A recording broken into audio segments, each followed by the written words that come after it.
Hai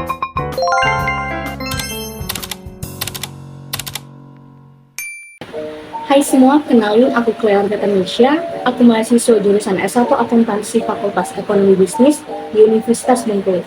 Di video ini akan memberikan penjelasan sedikit mengenai akuntansi piutang. Piutang merupakan klaim suatu perusahaan kepada pihak lain. Kenapa dikatakan klaim? Karena suatu perusahaan itu sudah memberikan jasa tetapi jasanya belum dibayar. Begitu juga dengan perusahaan dagang. Kita sudah memberikan atau menyerahkan barang kepada pembeli, tetapi pembeli tersebut belum melakukan pembayaran, maka kita mempunyai piutang kepada pembeli tersebut yang bisa kita klaim. Piutang merupakan bagian dari aset, bisa kelompok aset lancar dan juga aset tidak lancar. Contoh piutang bagian aset lancar itu misalnya piutang usaha.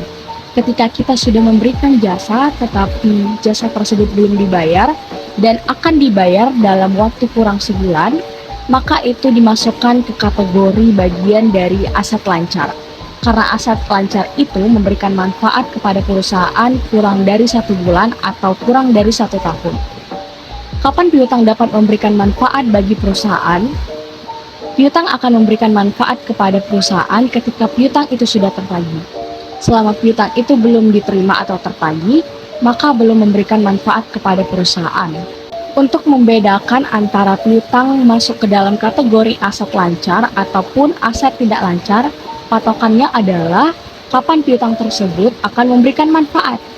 Kalau piutang bisa tertagih kurang dari 1 tahun, maka itu masuk ke dalam kategori aset lancar.